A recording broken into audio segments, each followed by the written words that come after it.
मैं इतिहास को ठीक करना चाहता हूं सर। भारतीय जनता पार्टी इतिहास को ही ठीक करती है। क्या आपकी प्राइवेसी, कौन ऐसा आदमी इस हाउस में जिसके पास भी अपना मोबाइल नंबर नहीं है, सिम नंबर नहीं है? आप देते हैं, आप साधारण आदमी, हम आम आदमी जिसके ऊपर कोई क्रिमिनल केस नहीं है, हमेशा निगेटिव पॉइंट सोचते हुए हम यदि आगे बढ़े तो ये अच्छा नहीं होगा। यूएपीए एक्ट आया जिसके कारण कि हमारे गृह मंत्री जी के ऊपर और प्रधानमंत्री जी के ऊपर लगातार क्वेश्चन होता है। हमारे सबसे मजबूत गृह मंत्री, प्रखर राष्ट्रवादी अमित शाह जी के नेतृत्व में आए हुए इस बिल का मैं समर्थन करने के लिए खड़ा हूं।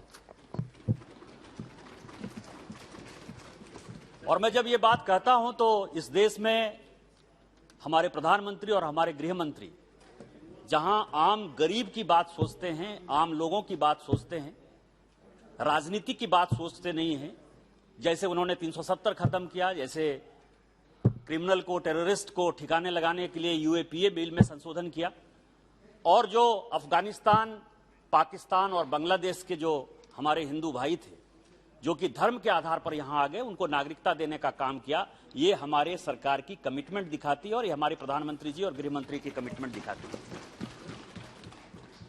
सर, बड़ी चर्चा हुई, मुझे लग रहा था कि शायद मैं बोलूं ना बोलूं। बात हो रही थी सर कि मनीष तिवारी जी और कई एक लोगों ने चर्चा की कि अंग्रेजों ने असहयोग आंदोलन के कारण 1920 में यह बिल लाया। मैं इतिहास को ठीक करना चाहता हूं सर। भारतीय जनता पार्टी इतिहास को ही ठीक करती है। यह जो आइडेंटिफिकेशन बिल है 1901 में ब्रिटेन में लागू हुआ। 1901 में सर, यदि उन्होंने अपने नागरिक के लिए 1901 में लागू किया तो यह कैसे हमारे नागरिक के लिए 1920 में खिलाफ था? 1902 में यह फ्रांस में लागू हुआ और 1903 में यह यूएस में लागू हुआ और 1920 में हमारे यहां लागू हुआ। इसके बावजूद भी आप कह रहे हैं कि यह ड्रैकोनियन लॉ है, असहयोग आंदोलन के लिए लाया गया।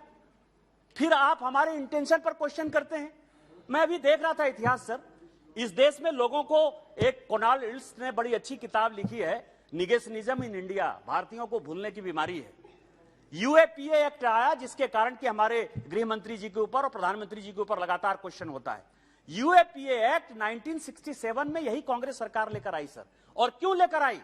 7 नवंबर 1966, दिन याद करिएगा, 7 नवंबर 1966 को गाय आंदोलन के लिए, गौ माता की रक्षा के लिए, उसकी सुरक्षा के लिए जो संविधान में अधिकार दिया गया है, जब उसके लिए साधु संतों ने यहां आंदोलन किया, गोली चली, सैकड़ों साधु संत मारे गए, उसके खिलाफ यह कांग्रेस सरकार यूएपीए लेकर आई। आप यहां के नागरिकों के लिए एक कानून बनाने की बात करते हैं। टाडा क्यों आया सर? टाडा लेकर यह आए। टाडा 1985 में आया। क्यों आया? 1984 में सिख दंगा हुआ था। यहां के नागरिक रिजेंटमेंट में थे, यहां के नागरिक विरोध कर रहे थे। आप नागरिकों का, यहां के नागरिकों को दबाने के लिए, बात करने के लिए आप 1984 के सिख दंगे के बाद 1985 का टाडा एक्ट लेके आए। लेकिन हम क्या लेके आए? हम 2002 में पोटा लेकर आए। क्यों लेकर आए?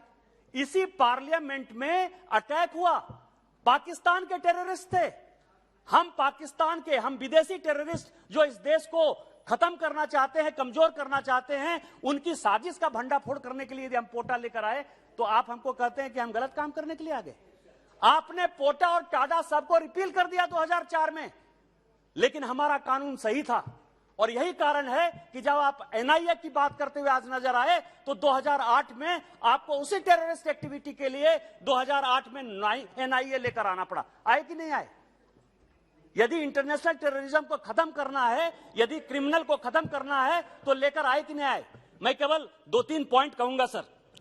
ये राइट टू इंफॉर्मेशन की बात करने वाली कांग्रेस और अपोजिशन आज राइट टू प्राइवेसी की बात करती है। जितने लोग अपोजिशन में बोले सर, राइट टू इंफॉर्मेशन के वो सबसे बड़े पैरोकार है। इंटरनेट की बात करते हैं, प्राइवेसी की बात करते हैं, क्रिप्टो करेंसी आ जाना चाहिए, इंटरनेट आना चाहिए, सबका समर्थन करते हुए नजर आते हैं।